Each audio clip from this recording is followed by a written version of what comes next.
Good morning everyone, good evening and good afternoon to viewers from all walks of life. This is Desmos and you are welcome to the channel of truth, enlightenment, freedom and the channel of breaking empaths free. If you are new, on this channel I talk about narcissism and narcissistic abuse, I talk about spirituality and I talk about personal and self-development. And if any of that stuff resonates with you, I invite you guys to join us. Give us a like, share this video with your friends, and you may subscribe if you haven't already. And for those that have always been with us, you are welcome back, and I thank you for your love and support. Guys, it's very cold in the park. I'm very sure it's about -2 or something like that. Very, very cold. Anyhow, guys, listen up. We're going to talk about the trauma bond. Now, in many of my videos, I've continuously told you guys that the narcissist, what they will do in the beginning of this of those entanglements, what they are going to do, they are going to love bomb you. We already know that they are going to love bomb you. For the ladies out there, the love bomb happens normally when the narcissist showers you with so many blessings, you know, all these kind of gifts, admirations and everything, you know what I mean? So they do all these kind of things to entice you to get into some kind of entanglements or relationships or even friendships with them. Sometimes the love bomb may also happen whereby the narcissist, they may give you the best sex you ever had in your entire life. So normally when the narcissist is love bombing you, he's creating something what they call the trauma bond. So eventually you fall for them. So very, very deep and very hard, whereby it becomes almost impossible to forget about them. So you cannot leave them for some reason. It's like you are very, very much attracted to them and very much obsessed with them. You know what I mean? So they make you obsessed through the love bomb. Now at some point later on, the trauma bond kicks in. When the trauma bond kicks in, that is when the abuse is going to start. Now the abuse is going to start very intensively. They're going to start abusing you, they're going to start doing all these kind of things, but at the same time, you are going to be having that benefit of doubt, whereby you are going to have something like a sweet and sour feeling at the same time. So it's like they will abuse you, and then all of a sudden they will turn around and come and love bomb you the second time. So it's some kind of, the trauma bond is described as some kind of a sweet and sour feeling at the same time.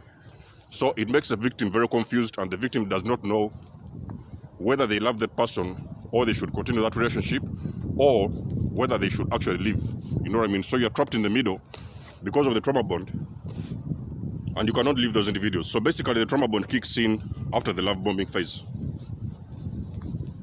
Now,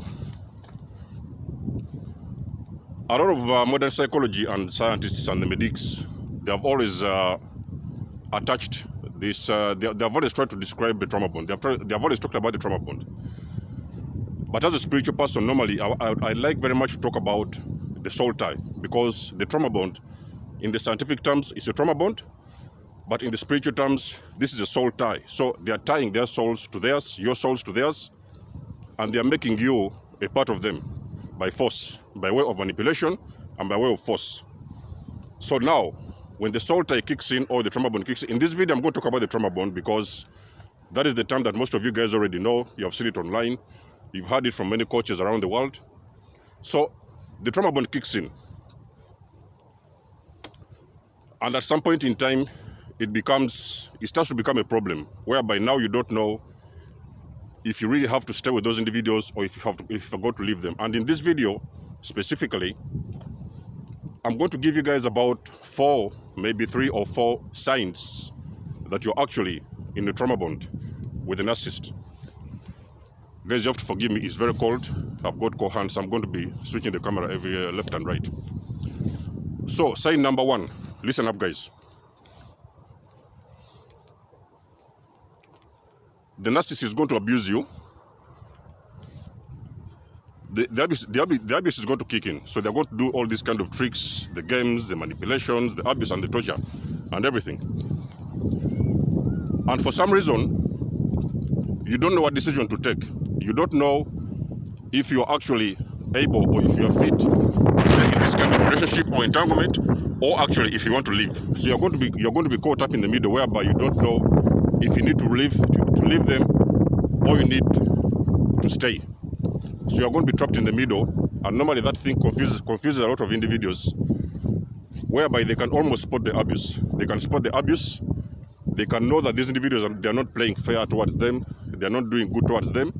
And most of the victims of abuse, they are trapped in that kind of a stage whereby their mind is playing tricks on them, and they're thinking, do they need to stay with these guys, or do they need to leave at the same time?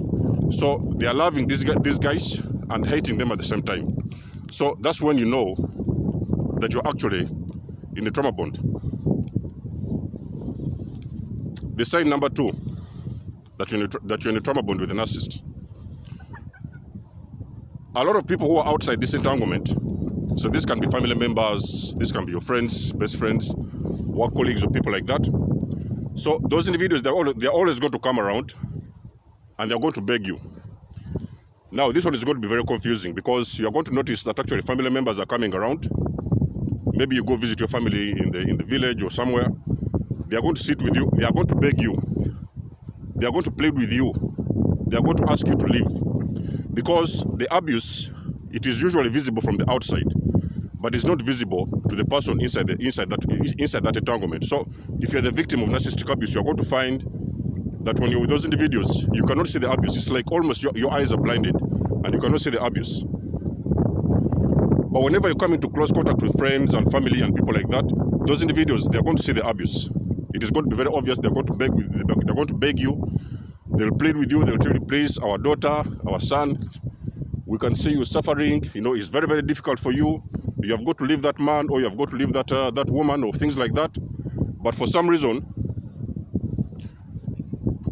you are not listening. You are not listening. It's not because you don't want to listen, but that is because your soul has been attached to a very toxic individual, and for that reason, you cannot make a proper decision. And anybody that actually is trying to help you to get out of that entanglement or relationship, now you're going to see them as a threat to your relationship. And that is where most of the individuals, most of the victims of abuse, they have ended up like separating completely with their family members and friends, because most of the time those individuals, they tend to be warning them, they tend to be talking about that relationship all the time. They tend to be advising them to leave, because the suffering is visible. When you go to those individuals, they can see the suffering in your eyes. They can see the pain in your face. And most of the times they are pleading with you, they are asking you, please, you have to leave this individual, because that guy or that woman, they are not good for you. You have got to leave. But for some reason, you are shut down. Like I've said, you're already put to sleep, and you don't know what is going on. And sometimes you are going to end up separating and fighting with the family members, because they're asking you to leave your partner or your friend. The sign number 3 that you're in a trauma bond with a narcissist. It is going to come to that point whereby every morning you wake up, every single day, you feel like you're living a dream. Now let me explain. You go to sleep in the night. In the morning you wake up. And now when you wake up, you start to live another dream. I don't know if it makes sense. Let me try to explain more.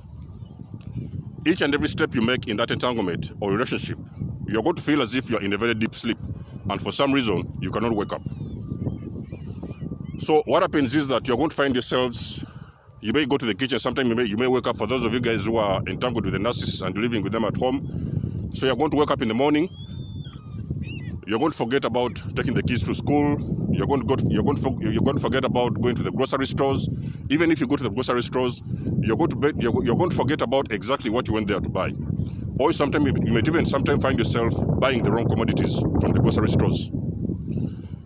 And each and everything you do on a daily basis, it feels as if you're living in a dream. And you're trying to wake yourself up, you cannot wake up. So a victim of narcissistic abuse, they always find themselves in a situation whereby each and every move they make every single day, they are walking or they are running and they are living in a dream. So you go to sleep in the night, you dream. You wake up in the morning or in the day, now you continue to live another dream. So it's like you wake up to another dream. So your life starts to feel as if you are in a very long dream. It's a very long dream, and that dream, whatever it is you try to do to yourself, you can slap yourself, you can beat yourself up, you can roll over the floor. You cannot wake up for some reason because you are feeling you're in a very deep sleep. That is a very big sign, guys. You have got to take notice of this. It is a very big sign that you have been trauma bonded by the narcissist. Sign number 4. It is going to become very obvious that when you're with a narcissist, you can feel their energy. Let me explain this as well. So when you're with a narcissist, what happens is, those individuals, I've said again and again, they carry a very toxic energy. It's a very negative energy, and for the most of it, the empaths, for the people who are very sensitive to energies and everything like that, whenever those individuals, they're away from home, so they may have gone to the shops, they may have gone to the store, or whatever it is they want to do, you're going to feel serene, you're going to feel at peace, you're going to feel happy, you're going to feel like actually you don't even want them to come back.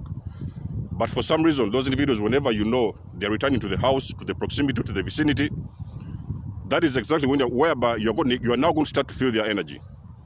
Now it is very difficult to explain this kind of energy, but it's for some reason you are with them whenever they are around you, and for some reason you feel a very big toxic energy around you. It's like, for example, sometimes you don't even want to sit near them.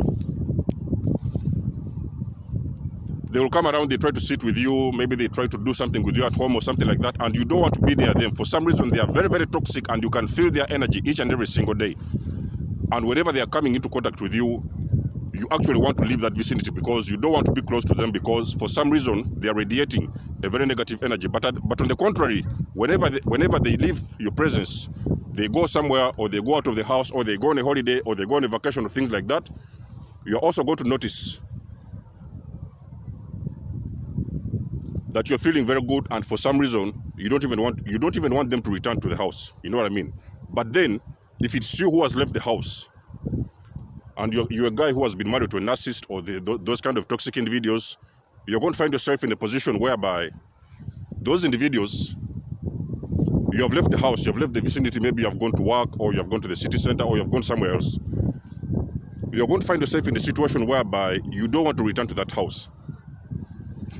You go out of the house, you want to stay out for as long as it can take. Sometimes you can even you're finding excuses to stay in your workplaces for overtime. Maybe you want to work overtime, or you want to stay out with your friends for longer periods of time, because you almost feel that anytime you come into that vicinity, in that house, in that kind of, in their proximity, you are going to start to feel their energy. So because of that, you get that experience whereby you're traumatized by only the thought of being with them. You start getting traumatized, and you don't want to be anywhere near them. So whichever excuse you can make to stay away from them, you'll use that excuse, because it is the only way you can get the peace. Now, the sign number 5 is going to be very obvious as well. You're going to find a situation whereby you have disconnected all the activities you've been doing with those individuals. So when I try to go deeper in this one, you might have started the relationship. You know those kind of entanglements, they start very sweet. Normally when you're dealing with the narcissist, the entanglements, they are starting very, very sweet. It's like a very big and a very long honeymoon. Not a very long one, but a short one, of course. So definitely, you have been doing things together. You guys have been going to the groceries together. You have been cooking together. You have been watching movies together. You have been doing all these kind of, nice little petty things like all relationships, all people in the relationships do. You know what I mean? But at the end of the day, you have now noticed that for some reason, you have stopped doing those things. Because remember, the narcissist, they're always looking for supply. So you may have find yourself in a situation whereby you're going to the city center, you're going to the shops, you're going to the grocery stores, you're going to the markets or things like that. And during those encounters, during those engagements with them, you end up actually having a fight. In the middle of a dinner, maybe you guys have gone for a dinner, maybe you guys have gone for a holiday or things like that. You end up actually fighting on those holidays. And now for some reason, you have cut all the connections that you have been doing with them. So in one of my videos, I've said that normally what happens with these kind of situations, you start to starve the narcissist from supply. Normally you're doing it subconsciously. You don't even know why you're doing it. But for some reason, You no longer want to shop with them. You no longer want to go watch movies with them. You no longer want to go dinners with on dinner dates with them. You no longer want to do anything with them because you already know whenever you're with these individuals, they are very toxic, and the toxicity that radiates off of them is unbearable for the empath. So now you have stopped to do all these nice things with them. You find yourself alone watching a movie. You find yourself alone in the room. Sometimes when you wake up, sometimes you even want to go to sleep before them or after them. Sometimes you want to have your meals or your dinners alone on the table because you don't want to sit with them. So you have disengaged. The point number 5 is you have disengaged from all your activities that you've been doing with those individuals. And for some reason you don't know why, but that is because you have physically and emotionally disengaged, even when you're still with them in those entanglements. But at the same time, you still want to stay. Because you see, what happens with these guys, with these narcissists, is that most of the times, before they trauma bond you, they try to set up a trap. So by setting up a trap, what they will do, they may try to get you pregnant as soon as they can. So during the love bomb, normally a lot of victims of narcissistic abuse, they get pregnant during the love bomb. You know what I mean? That is when they make you pregnant very fast, and then they start proposing. You guys, you can move into their house, you can do this, all these kind of things, because normally what they are doing by that is that they are securing you as a source of supply. They have identified you as an empath. So what they are doing now, they are securing you as a source of supply. So they want to get as close as they can to you and as fast as they can. So they make you pregnant very quickly. They move in very quickly. They will buy you all these nice things to you, all these nice things for you and everything. And now you're going to fall in the trap. When you fall in the trap, guys, I will guarantee you the trauma bond has already kicked in. Normally, the trauma bond doesn't take very long. So the trauma bond can take between a month and 2 before you fully engage with the narcissist in something what they call the trauma bond. And when the trauma bond kicks in, guys, I can guarantee you this: you will struggle, you will fight with it, you will want to leave, you cannot leave, you want to wake up, you cannot wake up, you wake up, you wake up and you feel as if you're living in a dream. And each and everything you're doing in the house with the narcissist, it does not seem to come into fruition. There's nothing you can do. It is enough. There's nothing you can do to set yourself free. That is a sign that you're very deep in the trauma bond. And I'll give you the last sign, which is number 6, that you're in the trauma bond with the narcissist. When they discard you, listen very close. This is very important, guys. When the narcissist discards you,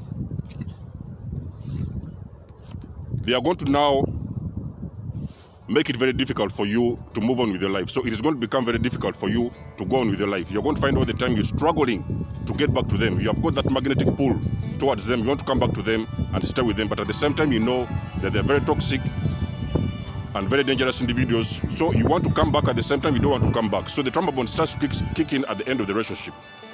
You want to return, and at the same time you don't want to return, if you know what I mean. So guys, because my battery is very low on this phone, I'll end my video here. I hope it resonates, and if it does, guys, as always, you guys know the drill. Give us a like, let yourself be known where you're watching from, and let me know what you think about this video. Much love and blessings, guys. There's almost signing out. Peace.